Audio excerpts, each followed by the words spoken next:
Anthony, hi. I'm so glad you're able to be a part of the Acting and Modeling Success Summit 2012.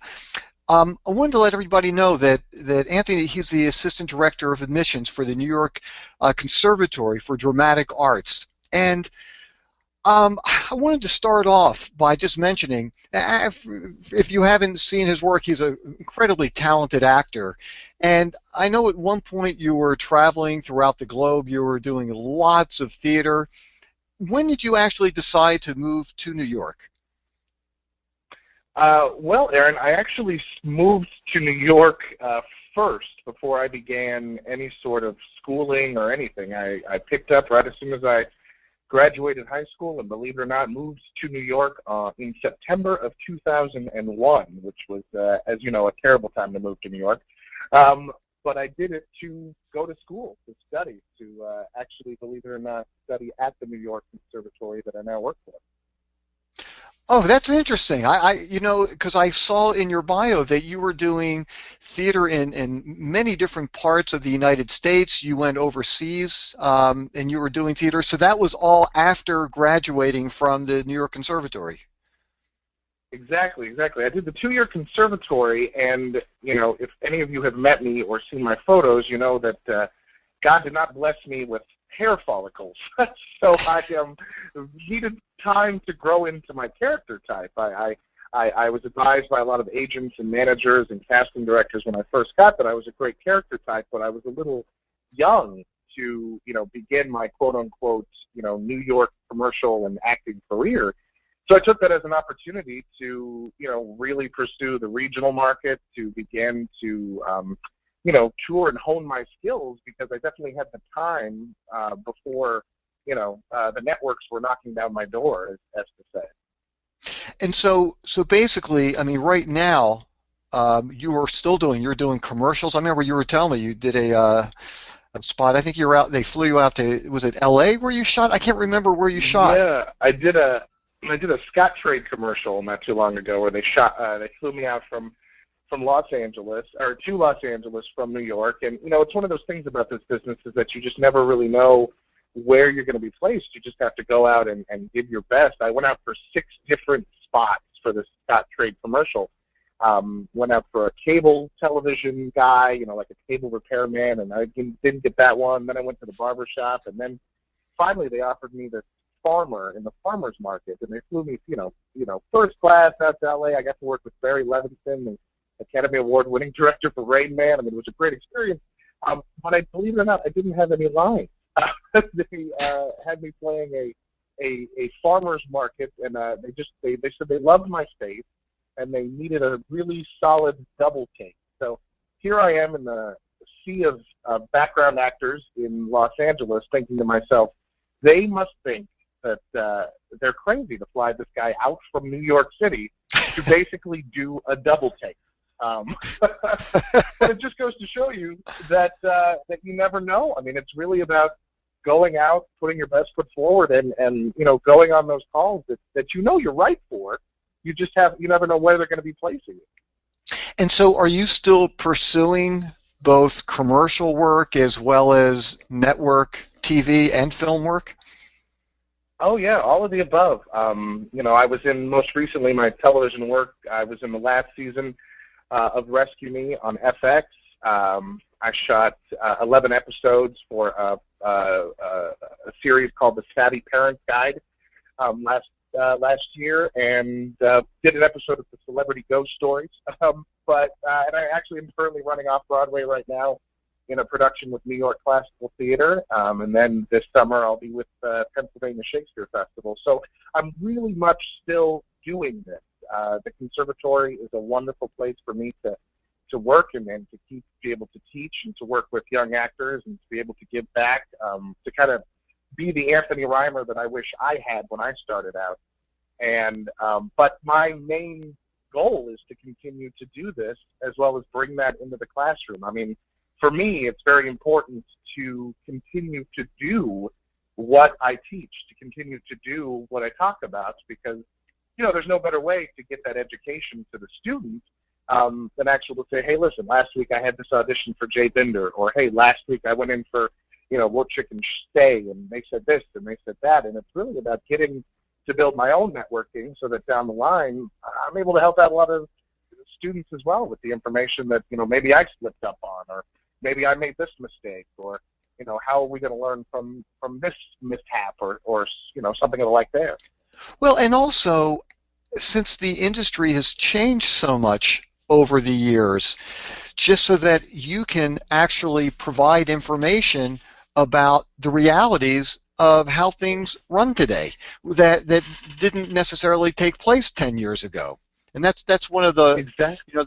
it's one of the things that I find that sometimes can be a little disconcerting. You might have a famous actor come in and teach a class, but maybe the person really hasn't worked for the past 15 years, and it's Hmm. hard to give the real specifics of how things are changing. Even like, for instance, I remember I was auditioning for a film in New York not long ago, and I brought in my headshot, which I always do. Would you like a headshot? Oh, no, no, we have everything in the computer. They didn't need headshots. I didn't even need to slate my name because all the information was there already. So, Yeah, the new barcode system with the casting frontier. Exactly. yeah. And actually, maybe you can Um, just mention that to people how that works with Casting Frontier. well, it's so interesting. In the commercial world right now, I have a barcode. Much like being in the grocery store, I have my own personal barcode. And when I walk into the casting office, instead of signing in like we used to do, all the time, we just basically get one of those self-checkers and, use the little red light and scan the laser right on our barcode. And like you said, all of our information pops up there. My reel is on there. My headshot is on there. My resume, my agent's contact, my manager contact. And they basically just attach everything to that file. Once I do my audition on camera, or all that great stuff, they basically attach that file and send it off to the client. So long gone are the days of the client having to wait to receive 2 or 3 VHS tapes or 2 or 3 DVDs. They not only have your audition, but they have your reel, they have your headshots, they have your entire resume and body of work in front of them. So it's, believe it or not, I mean, as a result, yeah, it's easier for us because we're not carrying around, 175 headshots. But that also means that they're looking at not only that audition, but where you've done, what you've done. They're now getting to see where you've studied. A lot of the times, they just kind of got that in the theatrical world when they would look at your headshot and resume and know that's them. And most of the time, as you remember, when it was just looking at the audition, they would just see the person on the screen. Well, now they have a complete background about these people. And for instance, you said the way that things are changing. I think it was up to 5 or 6 years ago, it was okay to have a black and white headshot in New York. And nowadays, if you bring a black and white headshot into a casting director's office, they wonder what's wrong. Yeah, yeah. It's just not done anymore. And just for people to know, one of the reasons why everything has switched over to color, it always starts on the West Coast, and then it seems to find its way east. But part of it is just technologically, it's so much cheaper to print color photographs today than it used to be. So it's economically feasible for actors to actually reproduce color headshots, whereas years ago the cost was just too great. But one of the things Exactly. I was hoping maybe you could share with people, when somebody decides to move to New York, what would you recommend them do as far as how do you find an agent? That's a great, great question. Well, my biggest thing is that an agent needs to see your work. You go to grocery stores and you see all of these products and you go, oh, a friend of mine told me that that's a really good brand, or oh, that's a fantastic product. I actually just recently got engaged, and we're currently in the process of doing the registry. And people are always recommending, well, this should go on there and this should go on there. Well, that's a lot of how an agent needs to see you. An agent you get to see by recommendations. If you have a friend that says, hey, my buddy is coming to New York, I'd love for you to check them out. That's one way you can get in to see an agent. But first and foremost is an agent needs to see your work. One of the ways that I got one of my agents is through a showcase. I went to graduate school. Once I got out of the conservatory, I finished off my degrees, and I decided to go get my master's, and so that ultimately down the road, I had a little bit of street cred when it came to talking about the business. And, I went in and I did some scenes for a group of agents and casting directors and managers, and they called me back from that showcase. Also, nowadays, I'm a huge, huge, huge fan of, I don't know if you've heard of things of like Paul Michaels, The Network, or One-on-One, or Actors Connection. For me, these are a great opportunity for actors who are, getting out of school or going to there's so many theater programs out there, and it breaks my heart that there are so many wonderful programs that teach you how to act, but they really don't know what to do, how to get you involved in the industry. So you get a lot of these BAs or BFAs that come into the city asking the exact same question, Aaron, how do I get an agent? How do I get a manager? How do I get a casting director to see my work? Well, Paul Michael had just, found that this was a problem and that networking in the city is so huge. So he's developed this thing where you can go, like on a Tuesday night and meet with a casting director or meet with an agent. And it's basically a Q&A session for a little while. And then everybody goes out of the room and then they line up.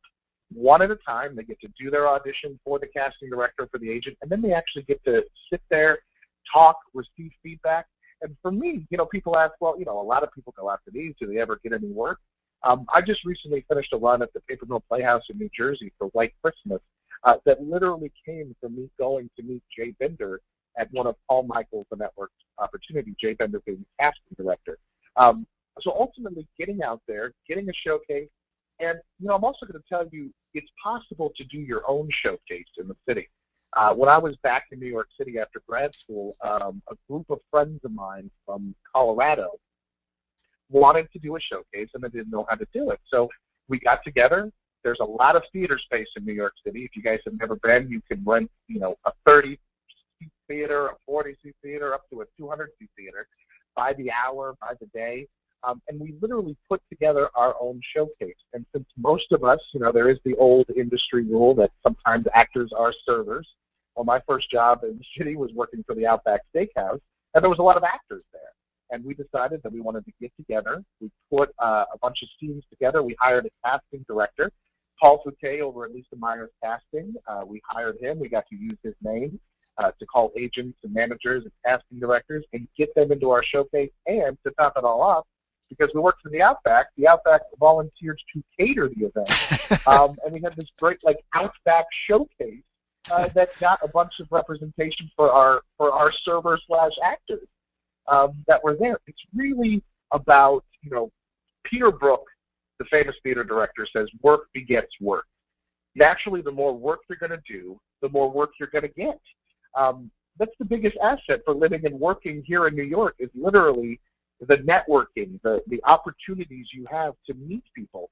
New York, Manhattan takes 45 minutes to walk across at its thickest point.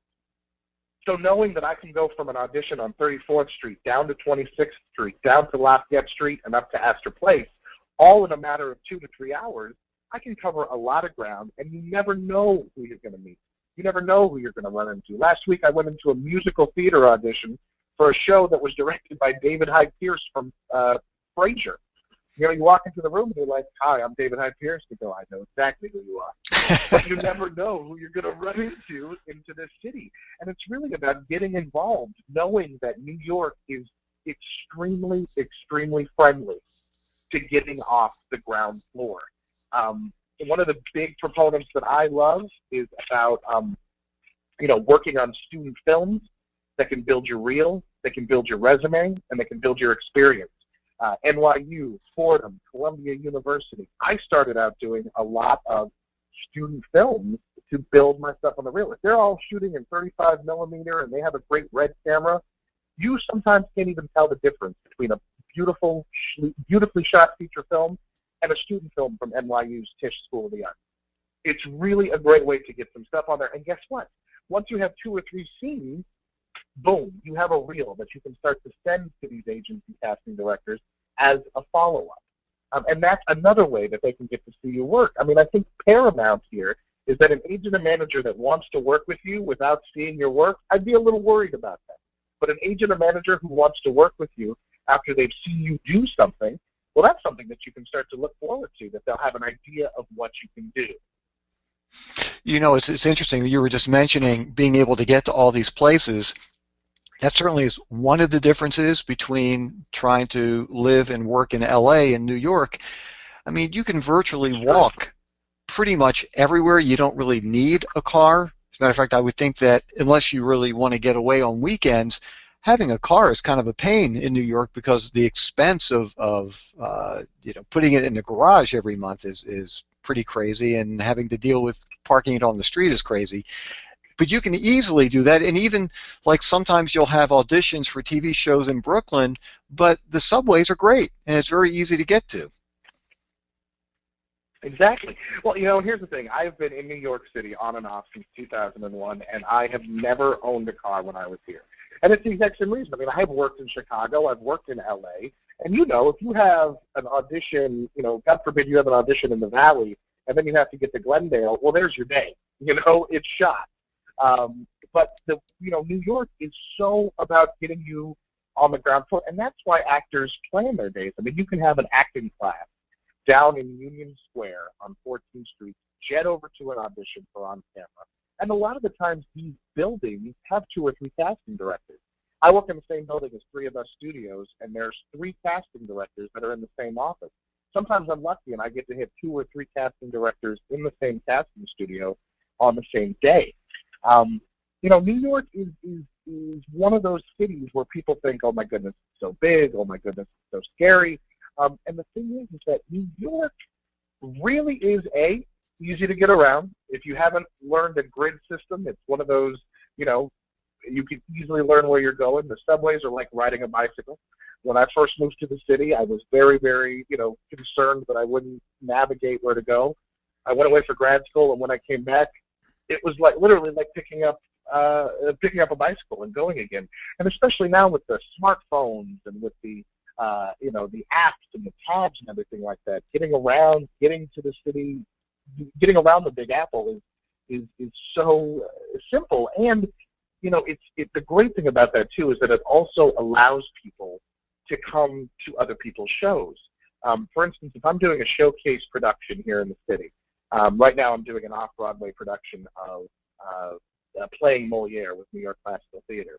And I want to make sure to let all of my contacts know, my agents, my casting director, friends, my managers, knowing what I'm doing. I send them a postcard and I let them know, hey, I'd love to comp you if you can come down. And as you know, Aaron, I'm sure from also working out in Los Angeles, getting an agent or a manager to drive on the 405 to come see you in a show is maybe not the easiest thing as they can if they're going to jump on a subway and take them 15 minutes to get to the theater. They get a free show, they get your headshot and resume, and then you get to follow up. My It agent, may be a meal from Outback. and maybe a meal from Outback, exactly. It's one of those cities that's really friendly about getting people there as long as, hey, it's only going to take you 10 minutes. It's a short show. It's an hour and a half with no intermission. And it's about getting the word out and getting people to realize, hey, Anthony Reimer is here. Hey, Aaron Marcus is here. It's really about saying, hey, listen, New York is going to be my market, and I want to make sure New York knows that I'm here. Now, I'm curious. I always give a challenge. Oh, go ahead. I was just going to ask, after working in LA and working in New York, do you find that there's much difference in acting styles in any way between the 2 cities, or do you find acting is acting? Well, a lot of people, first and foremost, there are 2 different mediums. As you know, film and television versus theater are 2 completely different mediums. What works on stage in a 2,000-seat theater is not going to necessarily work on camera. But if you're following truth, if you're studying well, if you're doing what is necessary, if you're in class, I'm a big fan of class. I mean, yes, I work for an acting school, but I also do take my own classes. I take a 6 to 9 week student study class. I go to voice lessons every other week with my vocal coach, for singing and that kind of stuff, because I really believe that just as I was talking about, keeping up with the business side of things, I also need to keep up with the artistic side of things. think about when we saw movies in the 40s and 50s, and think about when we saw movies in the 60s and 70s, and the 80s and 90s. Things have changed. Reality television has come in and has given us a challenge as an actor to say, okay, if that's reality, then I need to bring more reality to my work. And I think we have, as a society, become a little bit more, show me what you can do when it comes to seeing acting. Okay, I can turn on, the Bad Girls Club, or I can watch NCIS. What makes NCIS, what makes Two and a Half Men get more viewership than some of these, quote-unquote reality shows? And I really think across the board, at least I worked in Chicago and in LA, it's really about who can I identify with? Who's bringing the most truth to the character? And who's really, as Sanford Meisner said, being a Meisner-based school, who really is living truthfully under imaginary circumstances. Mm-hmm. And I think, yes, you have to adapt your style sometimes, especially if, I'm doing a Moliere show, which, was written in the 1600s. It's a very different style of dialogue than, Arthur Miller or Eugene O'Neill. And I think a smart actor is able to learn more about that. And listen, I was never always a expert on classical text or classical Shakespeare. In fact, I used to sit at the Shakespeare show and go, what are they saying? Yeah, I went to school. Yeah, I studied for it. But it was really about me saying, okay, what do I need to work on? I know I'm not so great at drama. Well, let me focus on my dramatic side. Hey, you know what? I'm really good at comedy. Let me learn a little bit more about, some really gut-wrenching tragedy or something like that. Mm-hmm. And really allowing yourself to build on your strengths and also to build on your weaknesses so that those weaknesses also become strengths. But, across the board, when I go into a commercial audition or when I've done, commercial casting in both LA, or even when I go on tape for, an episodic or a sitcom, on both coasts, across the board, they're looking for, quote unquote, real people. Yep. Yeah. Hey, Anthony, I'm going to have to jump in two quick things. One, I want to make sure that everybody knows about the postcards that you are involved with, and all the information is right on the monitor. It's the send-out cards, and for people that are trying to stay in touch or introduce themselves to industry professionals, it's a really very helpful tool to use. Also, I know that we have some questions, and we have about 3 minutes for questions. So, Joel, if you would translate the typed-in questions for us, that would be great. Sure. So we've got a question that says, aren't showcases just paying for auditions? It seems like a slippery slope to paying for all auditions. Could you address that? I'm guessing they're talking about showcases, like I was talking about with the Outback or something like that. Listen, when you do a showcase, let's say you have a group of 8 actors, and you do a group of 2, each person gets 2 scenes. And yes, you have to rent the space, and yes, you might have to pay a casting director for their time. But on the same token, is if it's getting in a group of, 14, 15, 16 casting directors and agents, I wouldn't necessarily thinking of that as paying for an audition, but actually an investment in my career. Do you ever send out a thank you card? Do you ever send out a headshot and a resume? Well, there's 45 cents and there's 90 cents right there. Are you essentially paying them to look at you? In a way, you are. There are a lot of cattle calls. There are a lot of open calls. There are a lot of auditions, equity principal auditions, EPAs, ECCs, they're absolutely free. But guess what? Not everybody is going to get seen. If you get 8 to 16 people to do a showcase together, to work together, you're all going to be showcased beautifully. And yeah, it may cost you a couple of bucks to rent the space, but for me, if that's going to translate into a 6-week contract on a television show at $1,200 a week, I think that's a pretty good investment. What people need to realize is that this is also a career, and I'm in it for the long haul. If a casting director can't use me now, maybe by keeping in touch with them, by sending them thank yous, by sending them updates, they're going to hire me down the road.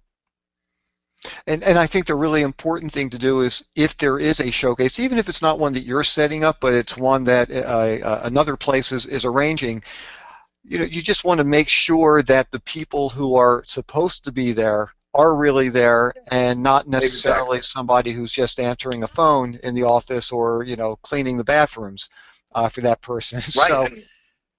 So, And you do want to I check fully things agree. out very carefully, but yeah, I mean, it's a great opportunity to be, seen and not, in a cattle call kind of situation.